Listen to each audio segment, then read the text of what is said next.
Hello guys, so let's move to the second built-in type is the string. So first I will create the file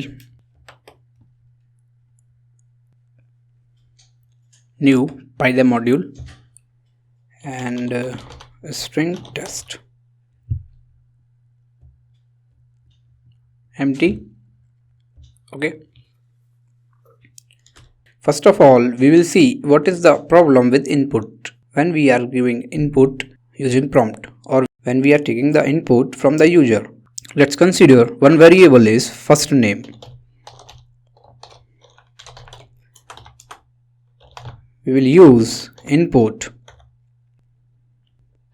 give any string like enter your first name and we will print it.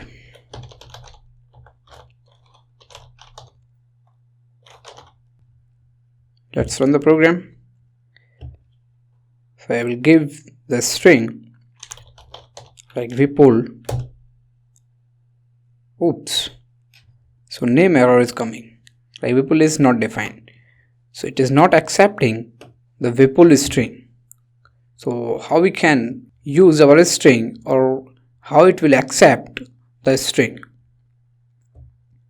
I will run again and I will give the string and Vipul inside quotes. Then it got accepted. So what is the difference? Why the problem is coming? Again, let's see. I will run it and I will give directly because user don't know we should give in quotes or without quotes. So it will give the error. So how we can resolve this error? It's very simple. So you have to use instead of input row input. So this is our variable.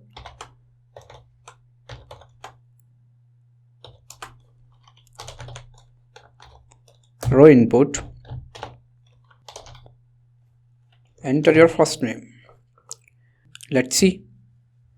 So if we will give directly without any braces or any quotes, it will be accepted. Enter your first name. So Paul, it got accepted.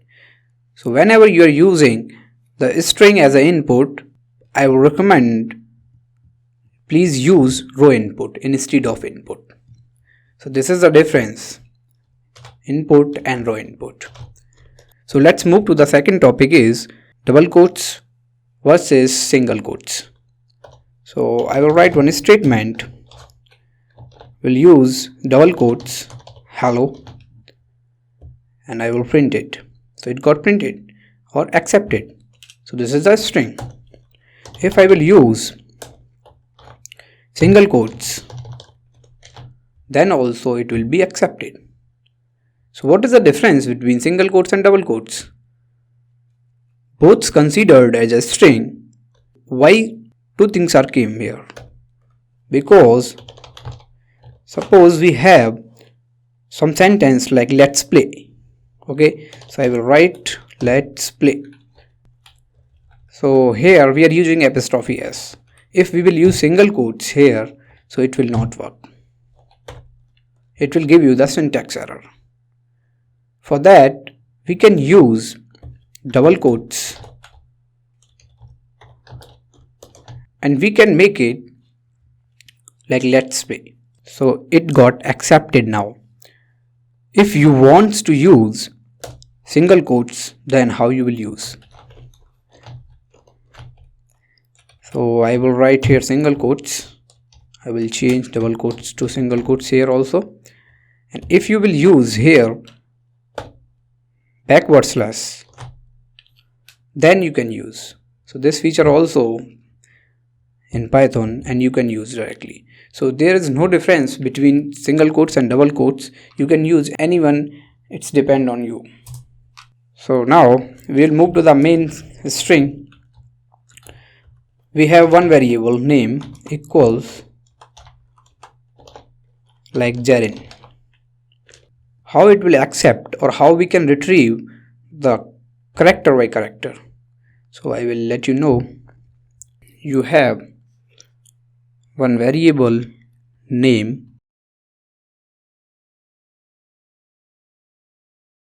Jaren. How indexing will be done for this? So indexing will be, so J will be at 0 index, E will be at 1 index, R will be at 2 index, I at 3 and N at 4. So this is positive index. And we can traverse it using negative index also. So how the negative index will be done?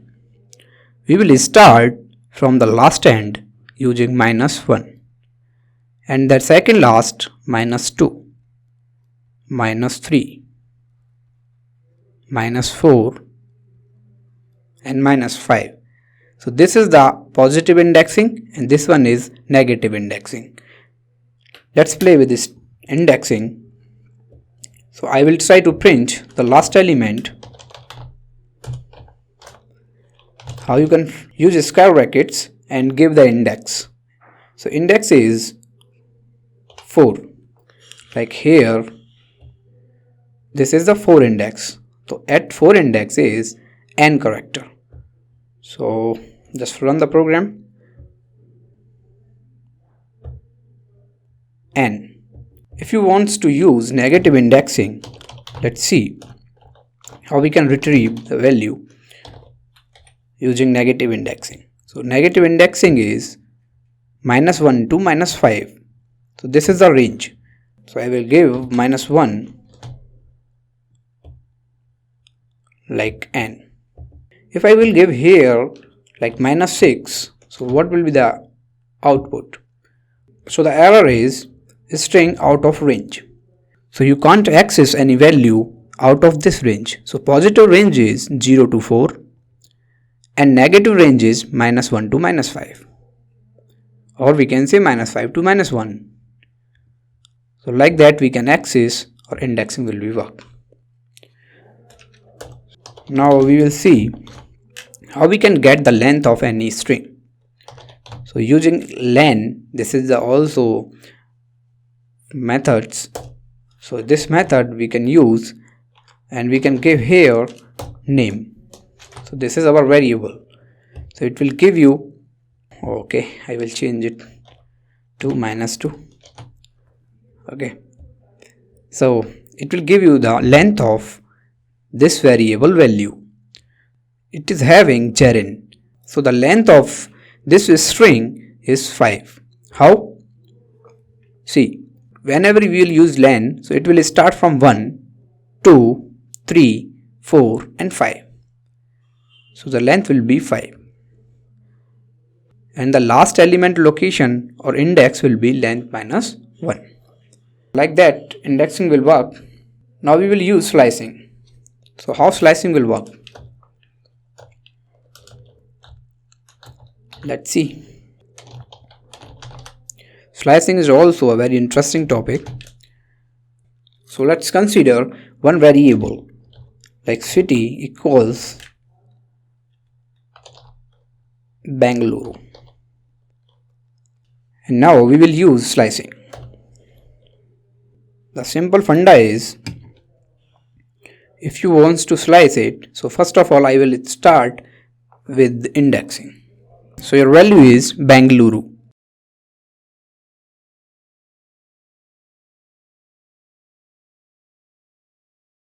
And your index is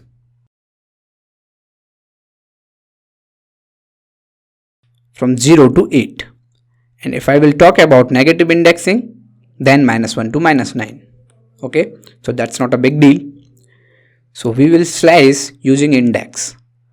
Suppose we want only A and G from one index to third.